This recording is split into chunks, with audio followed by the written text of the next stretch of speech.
세상 이야기, 책 이야기, 라디오 집현전.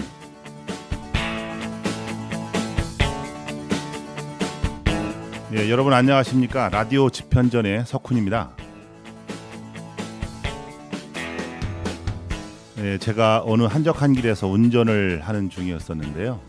운전해가는 그 도로 앞쪽에 까치들이 몇 마리 모여서 모이를 쪼아먹고 있었어요. 이 정도 속도면 차로 치일 수도 있겠다 싶어서 속도를 살짝 줄였습니다. 그런데요, 까치들이 알아요. 아, 저 정도 속도면 아직은 안 비켜도 되는구나 하고 계속 모이를 쪼아먹더라고요. 그런 경험 없으십니까?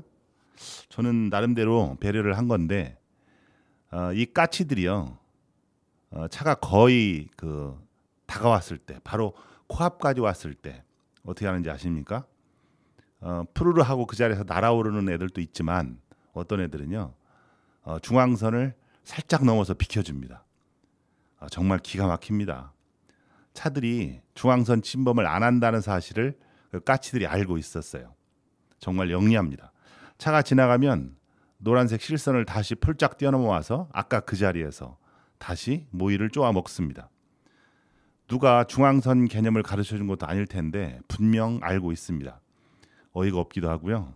한편으로는 귀엽기도 하고요. 혼자 운전하면서 혼자 피식피식 웃습니다. 정말 똘똘한 녀석들입니다. 자, 오늘은요, 살아있는 생명들에 대한 얘기를 한번 해보겠습니다. 다들 어떻게 살아가는지 궁금하지 않으십니까? 자, 그럼 여기서 노래 한 곡 듣고 시작하겠습니다. 에픽하이의 노래로 듣습니다. 우산입니다. 어느새 빗물이 내 발목에 고이고 참았던 눈물이 내 눈가에 고이고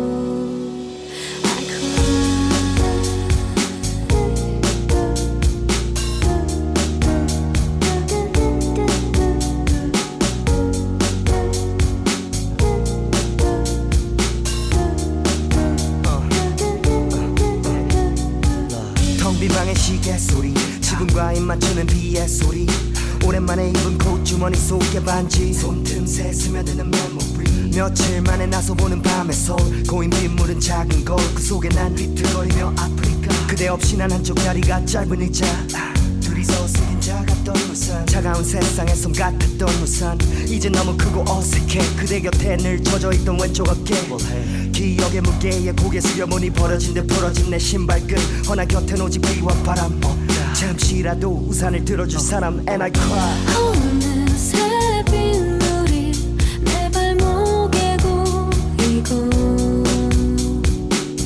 참았던 눈물이 내 눈가에 고이고 I cry. 그대는 내 머리 위에 우산, 어깨 위에 차가운 비 내리는 밤, 내 곁에 그대가 습관이 돼버린 날, 나 그대 없이는 안 돼요. Alone in the Alone in the rain, rain, rain. Nothing but pain, pain, pain. Girl, I just want you to know. Alone in the rain, rain, rain. Nothing but pain, pain, pain. And I just can't let you go. 하늘에 눈물이 고인 땅, 별을 감춘 구름에 보인 달, 골목길 홀로 외로운 구두 소리, 메아리에 돌아보며 가슴 졸인 맘, 나를 꼭 닮은 그림자, 서로가 서로 볼 수 없었던 우리가 이제야 둘인가, 대답을 그린다, 머릿속 그림과 대답을 흐린다, 내 눈에 너무 컸던 우산, 날 울린 세상을 향해 졌던 우산, 영원의 약속에 활짝 폈던 우산, 이제는 찢겨진 우산 아래 두 맘, 돌아봐도 이젠 없겠죠, 두 손을 주머니 속 깊게 넣겠죠, 이리저리 자유롭게 걸어도 두 번의 가랑비도 쉽게 젖겠죠. 어느새 빗물이 내 발목에 고이고 참았던 눈물이 내 눈가에 고이고 I cry. 그대는 내 머리 위에 우산, 어깨 위에 차가운 비 내리는 밤, 내 곁에 그대가 습관이 돼버린 날, 나 그대 없이는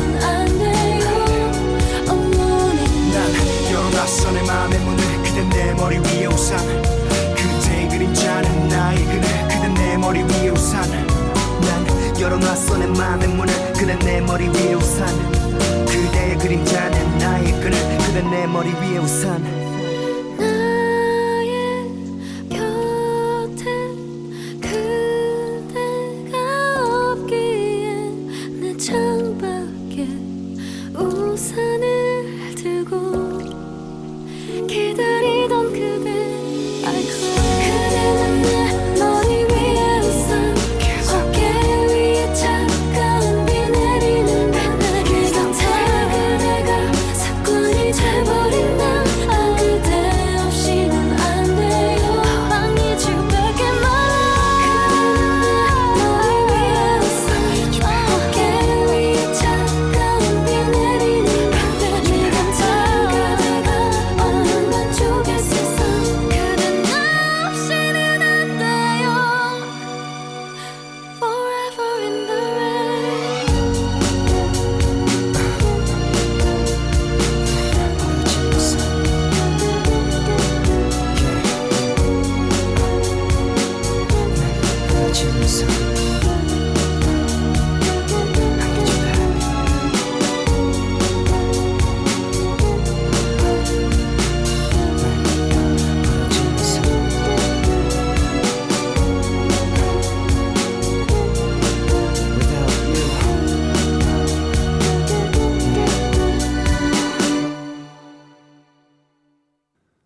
예, 노래 들었습니다. 우리가 살아가는 세상 이야기, 세종 시민과 함께하는 책 이야기. 여기는 세종 FM 98.9MHz 라디오 집현전입니다.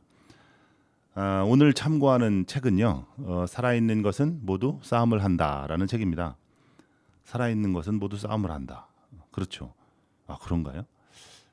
저자는요, 일본 사람인데 미야타케 타카히사라는 사람입니다.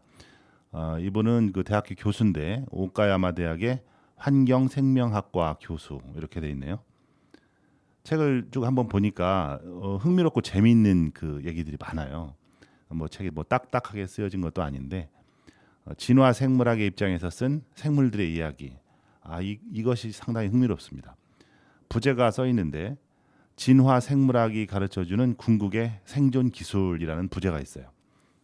자, 이 책은 자연 생태계에서 살아가는 생물들이 있고요. 그 생물들의 살아남기 위한 생존 법칙을 알아보고 그냥 거기서 끝나는 게 아니라 이 작가 나름대로 우리 비즈니스 사회에서 조직의 일원으로 살아가는 그 사람들의 생존 방식에 도움이 될 만한 그것을 그러니까 자연 생물한테서 배우겠다 뭐 그런 얘기입니다. 우리한테 도움이 될 만한 방식을 한번 배워보자 뭐 그렇게 얘기를 하고 있습니다. 때로는 좀 엉뚱해요. 비상식적인 처방이 좀 나오기도 하고, 야 이거 맞는 건가 하는 그 갸우뚱한 면이 있기도 합니다만은 그래도 새로운 시각으로 그 비즈니스 세계를 바라볼 수 있도록 툭툭 던지는 그 저자의 조언이 재밌습니다. 자, 음악 한 곡 듣고 오겠습니다. 태연 레인입니다.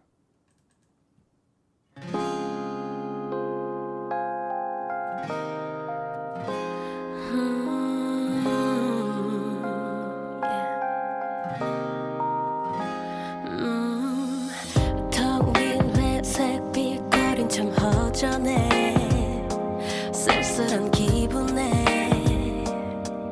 유리창을 열어 내민 두 손 위로 떨어진 빗방울 가득 고이는 그리움 나의 맘에 흘러 왠지 네가 보고픈 밤 차오르는 눈물 떠오르는 나의 맘속 비가 오면 내리는 기억에 번지는 아픔에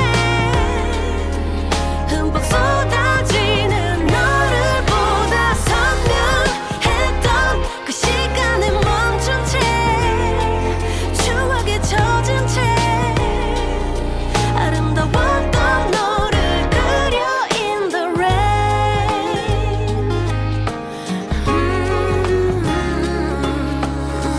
길었던 참눈이 부셨던 계절도 사진 접속에 얼룩져 색이 바래질까 점점 깊어가는 이 밤 잊지 못한 약속 따뜻했던 꿈도 안녕 비가 오면 내리는 기억에 번지는 아픔에 흠뻑 쏟아지는 너를 보다 선명했던 그 시간은 멈춘 채 추억에 젖은 채 아름다웠던 너를 그려 in the rain 흑백뿐인 세상 속 한 줄기의 빛이 돼준 너 비가 되어 다가와 내 영혼을 환히 밝혀줘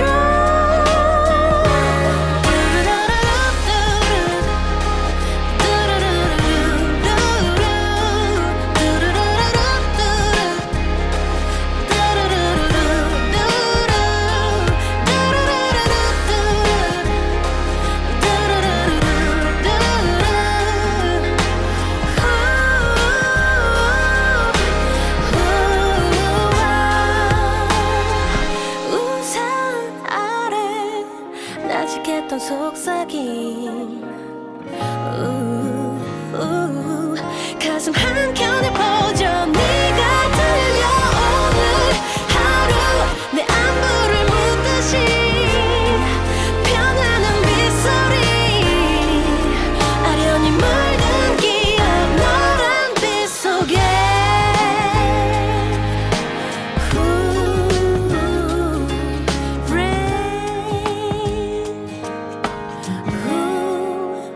Dreaming in the rain.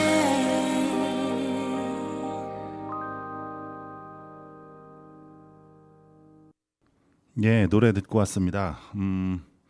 처음으로 말씀드릴 것은 그 변화에 관련된 이야기입니다. 변화. 유전자에 관련된 거죠. 변화가 첫 번째 주제인데 우리가 살아가는 그 생명체들, 모든 생물체들이 살아가는데 우선적으로 영향을 미치는 게 유전적인 요인이 아닙니까? 유전이 몇 프로 뭐 살아가는데 환경이 몇 프로 뭐 이런 식으로 막연하게 우리가 알고 있잖아요. 근데 여기서는 조금 구체적으로 알려주고 있는데요. 운명이 유전자만으로 결정되는 게 아니다라는 겁니다. 다윈이 처음에 적자 생존하고 유전에 관해서 이렇게 밝혔는데 최근에 진화생물학에서는 적자 생존, 유전, 그 다음에 밝힌 것이 표현형 가소성, 다시 말해서 유연성이라는 겁니다. 유연성. 생물이 살아가는 데는 유연한 어떤 성질이 있다는 거죠. 예를 들면 그 민들레 있죠. 우리가 아는 민들레. 그 민들레는요. 계절이 따뜻한 계절에 태어나면 자라기 시작하면 키가 오히려 계속해서 자라는데 만약에 추운 계절이에서 그 민들레가 텄잖아요. 그러면 방사선으로 이렇게 퍼진답니다. 아래로 쫙 퍼져서 이제 두 가지의 형태로 자라는데 결정적으로 가만히 보면은 유전자는 동일하다는 거예요. 와, 놀랍지 않습니까? 동일한 유전자인데 따뜻하냐 추우냐에 따라서 자기의 어떤 삶의 방식을 바꾼다는 거죠. 호랑나비도 그렇답니다. 호랑나비도 봄에 태어나서 성충으로 하는 녀석은 약간 작고 무늬가 선명해지는데 여름에 태어나서 성충으로 자라는 녀석은 날개가 크고 무늬가 희미하답니다. 이것도 좀 신기한 것 같아요. 물론 지금 다 동일한 DNA를 얘기하고 있는 거고요. 거북이 중에 붉은 기 거북이라는 녀석이 있는데 이 녀석은 30도가 넘은 데서 태어나잖아요. 그러면 암컷 비율이 훨씬 높아지고요. 29도씨 이하가 되잖아요. 그러면은 다 수컷으로 태어난다는 거예요. 온도에 따라서 성별이 바뀌네요. 그죠?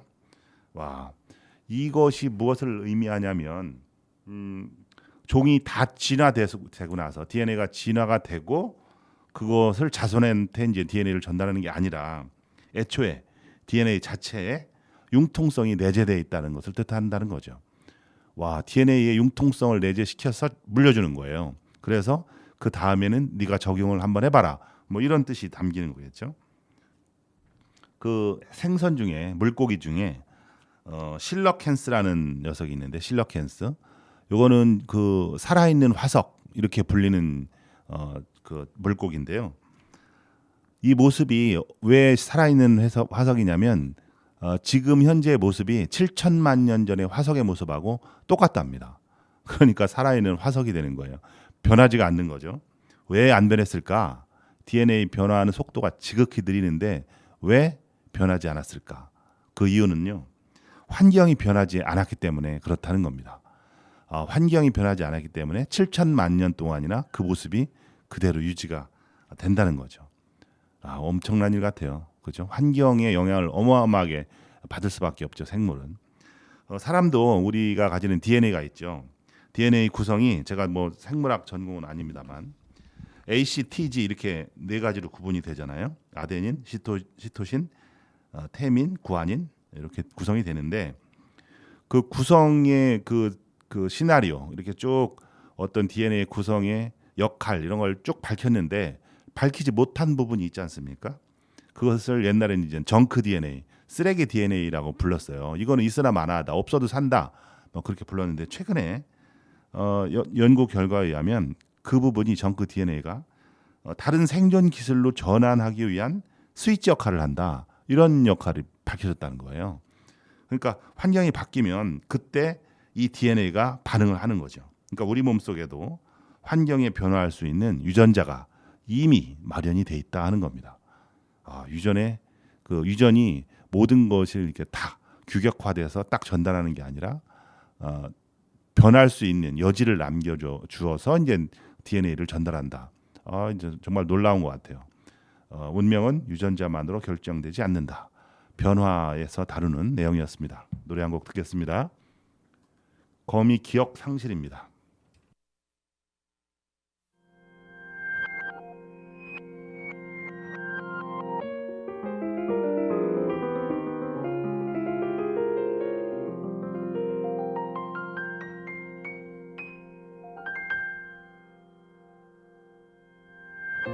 떠난다고 그래서 떠나라고 말했어.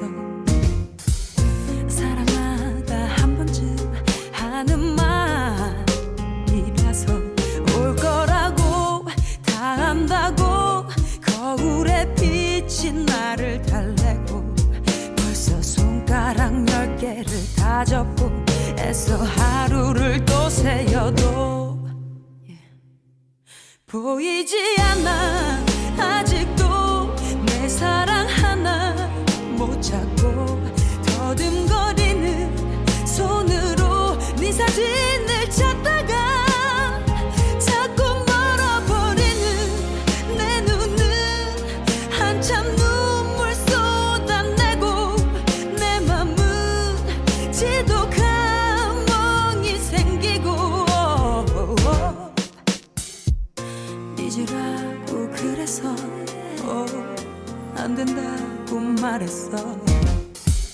살아가다 한 번쯤 만날 것 같아서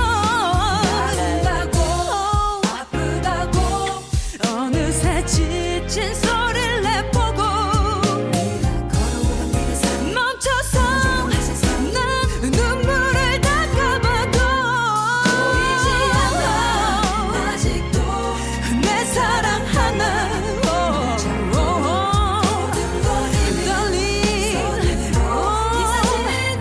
그 사진을 보다가 내 눈은 한참 눈물 쏟아내고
네, 거미의 노래로 들었습니다.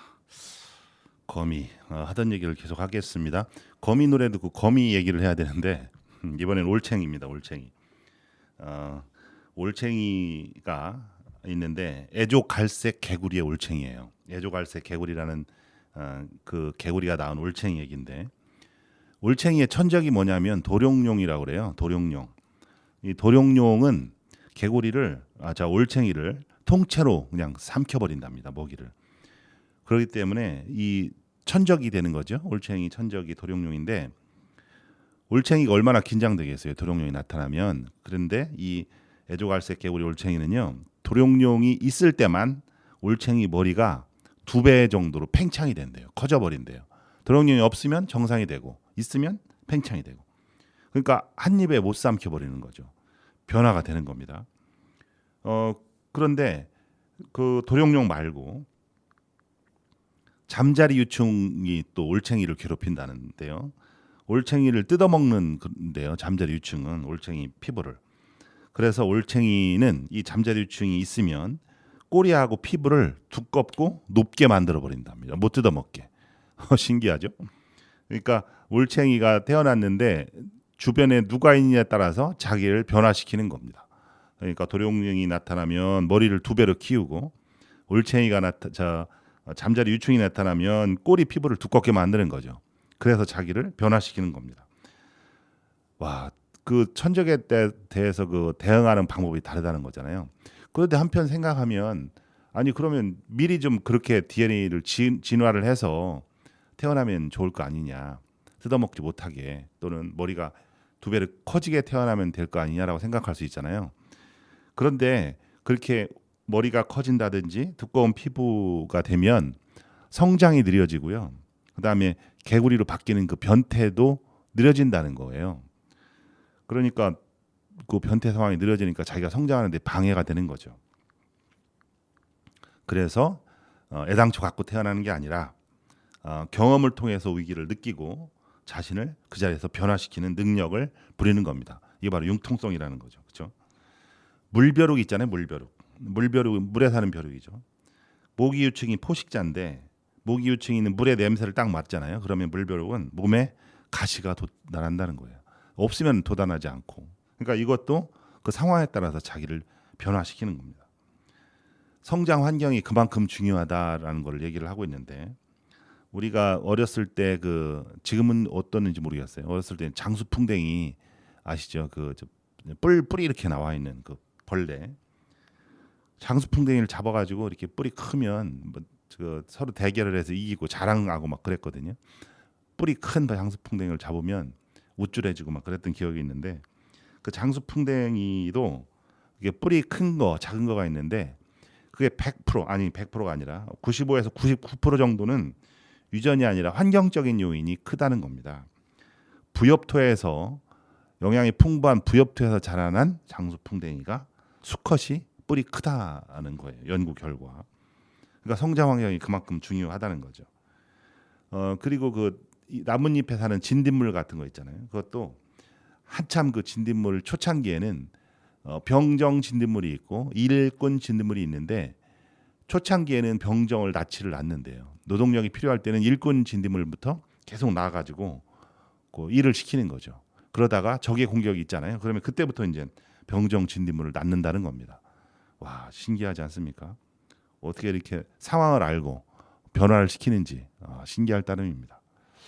자, 성시경의 노래를 듣습니다. 거리에서입니다.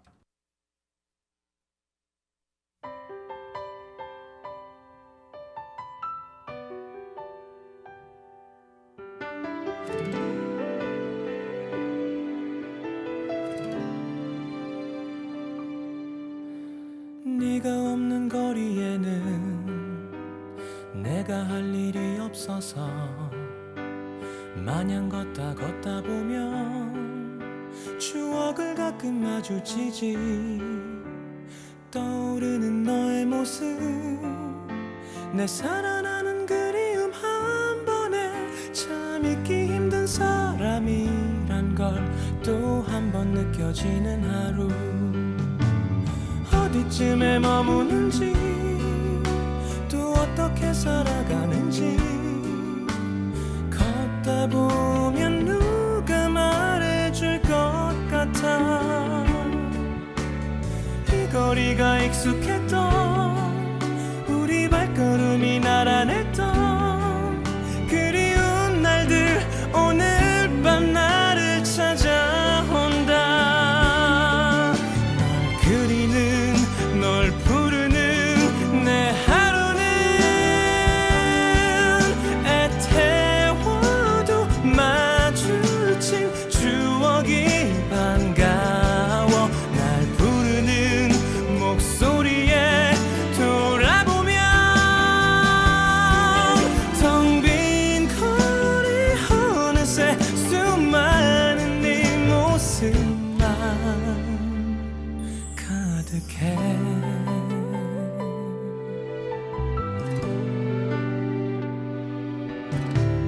막다른 길 다달아서 낯익은 벽 기대보며 가로등 속 환히 비춰지는 고백하는 네가 보여. 떠오르는 그때 모습 내 살아나는 설레임 한 번에 참 잊기 힘든 순간이란 걸 또 한 번 느껴지는 하루. 아직 나를 생각할지 또 그녀도 나를 찾을지 걷다 보면 누가 말해줄 것 같아. 이 거리가 익숙했던 우리 발걸음이 나란했던 그리운 날들 오늘 밤 나를 찾아온다. 그리는 널 부르는 내 하루는 애태워도 마주친 추억이 반가워. 날 부르는 목소리에 돌아보면 텅 빈 거리 어느새 수많은 네 모습만 가득한 내 가슴이 밤하늘에 외쳐본다. 이 거리는 널 기다린다고.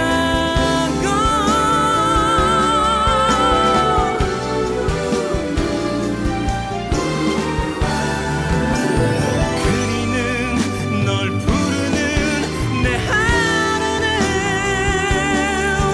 애태워도 마주친 추억이 반가워. 날 부르는 목소리에 돌아보면 텅 빈 거리 어느새 수많은 네 모습만 가득해.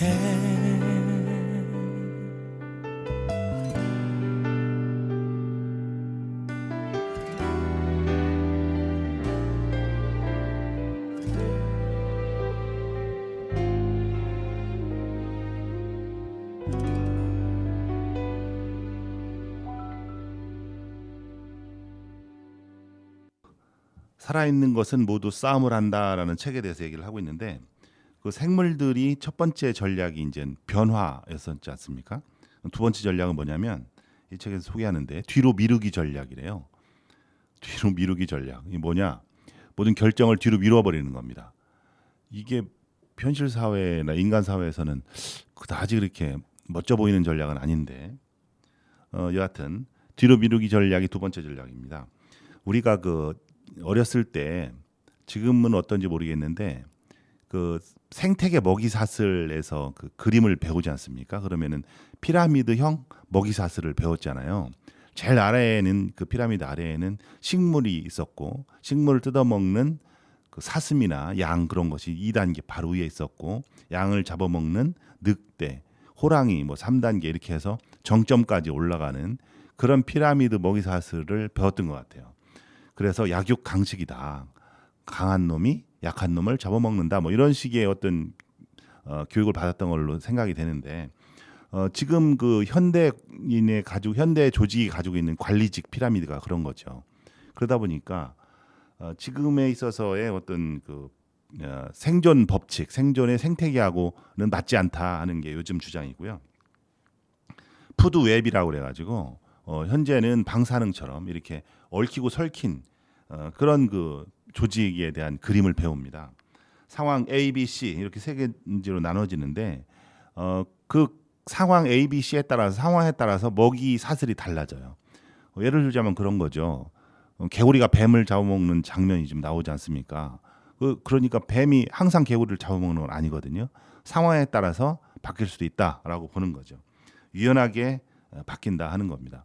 그러니까 요즘의 현대 조직에서도 그 피라미드 조직보다는 방사선 같이 권한이 분산되어 있는 그런 유연한 조직을 추구하지 않습니까? 잘못되면 경직된 주소는 오래 살아남을 수 없다. 뭐 그런 그 인식이 대중화적으로 퍼져 있는 것 같아요. 지속 가능 전략 뭐 이런 얘기도 많이 나오잖아요. 칠성 무당벌레 얘기를 좀 해볼게요. 칠성 무당벌레는 진딧물을 잡아먹습니다. 진딧물과 칠성 무당벌레. 이 나무 줄기에 진딧물이 쭉 있잖아요. 그러면 칠성 무당벌레가 날아와서 그 진딧물을 잡아먹기 시작합니다. 근데 무차별적으로 공격을 한다고 그래요. 그냥 꼼짝없이 그냥 당하는데 아래서부터 쭉 올라가면서 진딧물을 잡아먹는데 신기한 거는요. 이 무당벌레가 진딧물을 그 줄기에 있는 진딧물을 처음부터 끝까지 다 잡아먹는 게 아니랍니다. 배고프면 다 잡아먹을 텐데 그렇지 않고요. 어느 정도 잡아먹잖아요. 그러면 다른 줄기로 푸드득 날아간다는 거예요. 먹이 빈도가 낮아지면 다른 줄기로 이동해버리는 거죠. 왜 그럴까? 신기하지 않습니까? 다 잡아먹으면은요 먹잇감이 스스로 증식하는데 시간이 너무 걸린다는 걸 무당벌레가 아는 거예요. 야 이거를 한꺼번에 다 먹어버리면 얘들이 다 크질 못하니까 나 먹을 게 없다라는 걸 아는 거죠. 그래서 날아간다는 거죠. 진딧물도요. 주변에 진딧물 그런 동료가 없다는 거를 알잖아요. 그러면은 알을 더 훨씬 더 많이 낳는다는 거예요. 빈도가 복잡하다 그러면 잘 안 낳고 알이 빈도가 낮다 그러면은 알을 많이 낳는다는 거죠. 저는 이걸 읽고 그 싹쓸이 저인망 그 고기잡이 그 장면이 생각나더라고요. 요즘에는 이제 작은 물고기는 놔주고 법으로도 금지돼 있고 그런 거잖아요. 근데 자연의 살 생태계에서 이 무당벌레라는 놈은 진즉 알고 있었던 거죠. 이것을 최적 섭이 이론이라고 얘기를 하더라고요. 최적 섭이 이론. 그렇습니다. 하나 더 볼까요? 죽은 척하는 기술, 움직이지 않는 기술이 있는데 거미가 이 딱정벌레를 공격하면은요, 이 딱정벌레는 죽은 척한답니다. 죽은 척하는 거는 좀 많이 봤잖아요. 우리가 그 어렸을 때 그 곰한테 쫓기면은 죽은 척해라 뭐 이런 동화도 있었던 것 같고 죽은 척하는 것도 이게 생존 기술의 하나입니다. 깡충거미가 있는데 딱정벌레 그 갑충을 공격하면 갑충이 죽은 채 하거든요. 근데 어떤 지역에서 양이 있잖아요. 양도 큰 소리가 나면 그 자리에서 탁 쓰러져서 죽은 척하는 양이 있고요. 이거는 어디 그 화면에서 그 유튜브에서 한번 본 것 같아요. 제 기억에. 쥐가 있는데 주머니 쥐 있잖아요. 위험을 느끼면 고개를 뒤로 획 제쳐가지고 우위를 보면서 죽은 척한다고 합니다. 쥐 주머니 놀이라고 할 정도로 유명한 것 같아요. 그리고 닭 있잖아요. 닭은 그 닭 가슴 부위를 딱 잡히면은요 신경 이완이 돼서 움직이지를 못한다는 겁니다. 특히 그 들개 같은 것이 공격을 해서 닭을 딱 물어버리면 그 자리에서 딱 기절해버리는 거예요. 일부러 쇼를 하는 게 아니라 진짜 기절을 했는데 들개가 당황해가지고 우왕좌왕하는 사이에 후다닥 일어나 도망쳐 버린다고 합니다. 죽은 척하는 움직이지 않는 기술. 상어 있잖아요. 상어도 자극을 탁 받으면은 잠깐 동안 몸을 탁 뒤집어가지고 바다에 둥둥둥둥 떠오르는 기술을 가지고 있다고 그래요. 죽은 척하는 거예요. 아니 죽은 척하면 포식자한테 더 쉽게 당하는 거 아닌가요? 저도 그 생각을 했는데 죽은 척하는 동물이 실제로 살아날 확률이 얼마나 되나라고 측정을 해본 모양이에요. 학자들이. 그랬더니 동물의 93%가 목숨을 구한답니다. 먹히는 거예요 이게. 먹히는 겁니다. 야, 적의 주의를 남한테 돌리고 그 사이에 자신은 살아남아서 도망간다. 뭐 이런 겁니다. 죽은 척하는 건 인간 사회에도 흔합니다. 사실은 우리 조직에서도 흔하고요. 대기업 같은 경우 있잖아요. 대기업 같은 경우에 죽은 척하는 전략이 먹히는 경우가 있어요. 대기업은 그 중소기업하고 달라서 인적 자원이나 물적 자원이 풍부한 그런 곳이거든요. 그래서 몇 명 죽은 척해도 표가 안 나는 조직이 대기업이라는 조직이에요. 그렇잖아요. 그래서 자발적으로 안 움직이는 그런 직원들이 있어요. 그 사람들은요, 자기가 본능적으로 아는 거죠. 자기의 생존 기술을 그 죽은 척하기 전략을 쓰는 겁니다. 그러니까 그게 살아남기에 유리하다는 걸 스스로 알고 있는 거죠. 그래서 그 관리자나 책임자는 그걸 정확하게 알아야 돼. 이 사람이 능력이 있는데 죽은 척하는 직원인지 아니면 아예 능력이 없이 그냥 빈둥대는 애인지 이거 구별을 해내야 됩니다. 그것이 조직을 위한 길이기도 하죠. 그 조직에 있어서 또 비정한 게 하나 있는데 우리가 아프리카에서 그 들소떼가 움직이는 거 그런 거 영상으로 많이 나오지 않습니까? 들소떼가 움직이다가 악어가 사는 그 강둑을 만납니다. 뭐뭐 타다가 한 마리 들소가 팍 뛰어 들어가지고 강을 건너기 시작합니다. 그 많은 들소떼가 건너면 누군가는 희생이 되잖아요. 악어한테 잡혀서. 그런데 맨 처음 그 뛰어드는 소가 자기가 자발적으로 뛰어드는 게 아니라 늙은 소가 젊은 소를 뒤에서 밀어버린다는 거예요.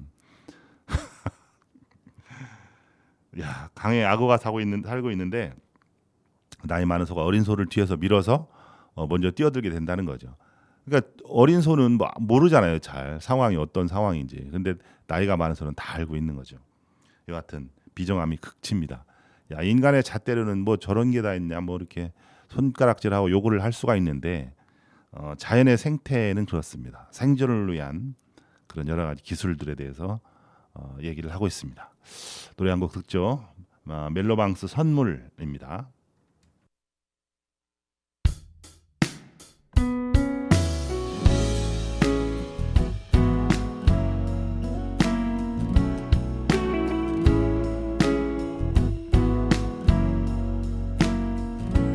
빛이 들어오면 자연스레 뜨던 눈 그렇게 너의 눈빛을 보곤 사랑의 눈을 떴어.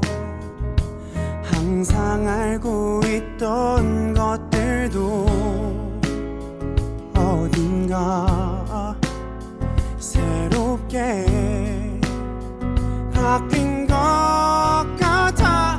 남의 얘기 같던 설레는 일들이 내게 일어나고 있어. 나에게만 준비된 선물 같아. 자그마한 모든 게 커져만 가. 항상 평범했던 일상도 특별해지는 이 순간.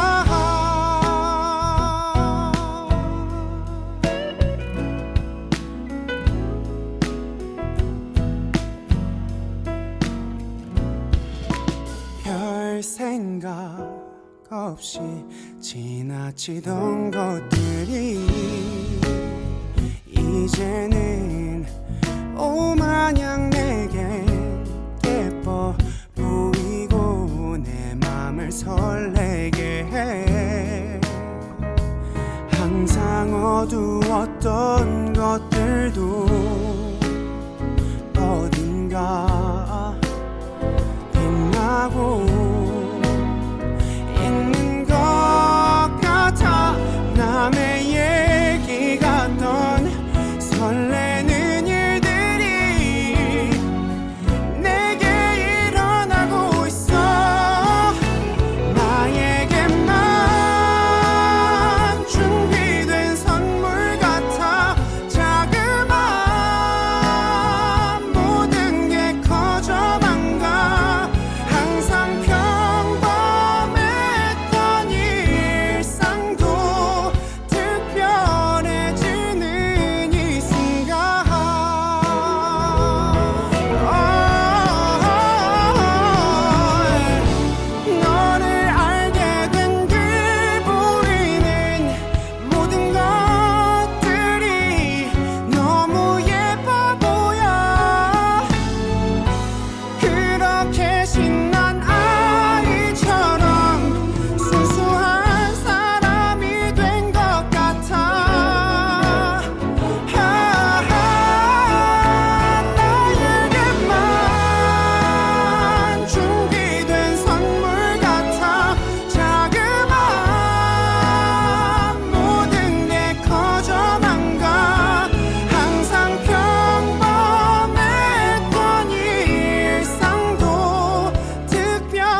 예, 노래 들었습니다.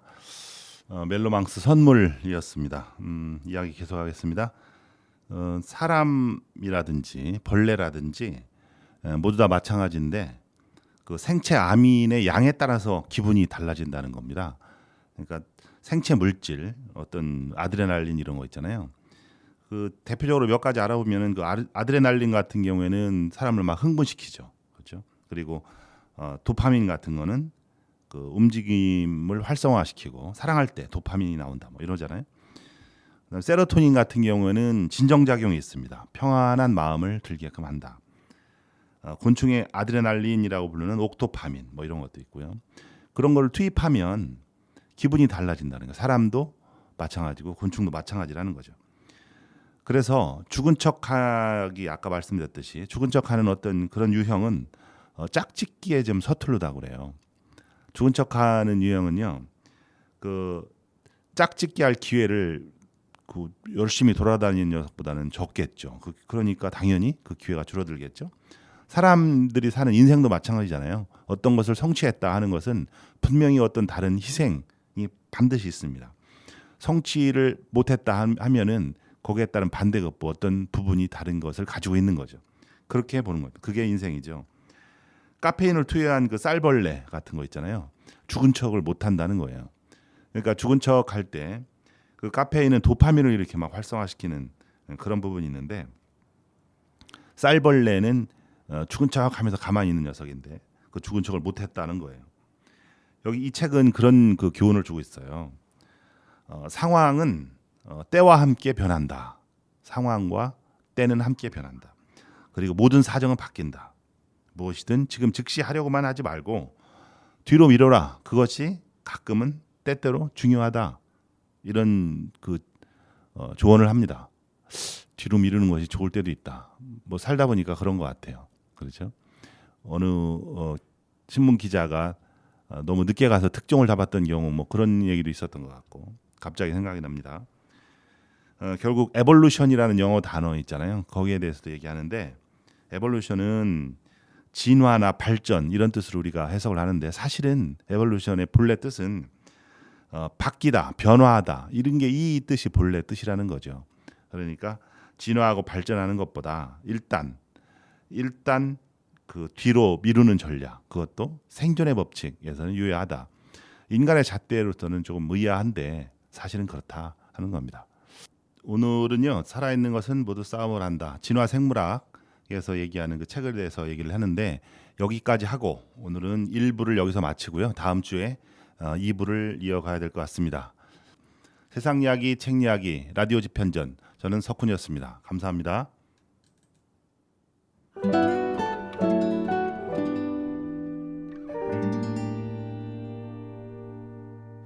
왜 너에겐 그렇게 어려운지, 애를 쓰는 나를 제대로 봐주는 게 너 하나에 이토록 아플 수 있음에 놀라곤 해. 고단했던 하루 나는 꿈을 꿔도 아파. 너였다면 어떨 것 같아. 이런 미친 날들이 내 하루가 되면 말야, 너도 나만큼 혼자 부서져 본다면 알게 될까.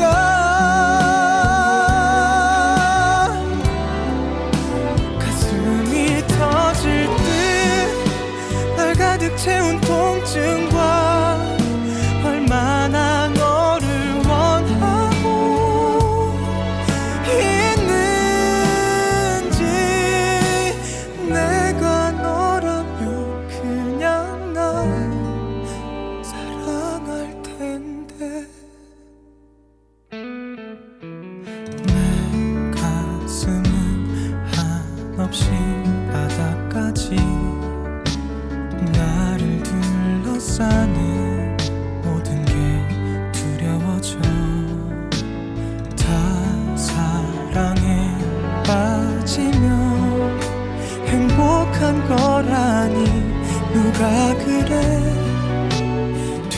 모습만 보는 그런 사랑하는 내게 너였다면 어떨 것 같아. 이런 미친 날들이 내 하루가 되면 말야 너도 나만큼 혼자 부서져 본다면 알게 될까.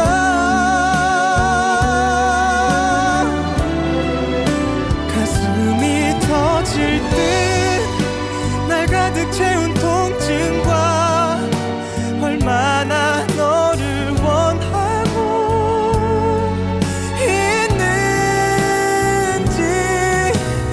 내가 너라면 그냥 날 사랑할 텐데 이미 너는 내게 대답한 걸 알아. 대답 없는 대답의 의미 다 알면서도 난 모르는 척 맴도는데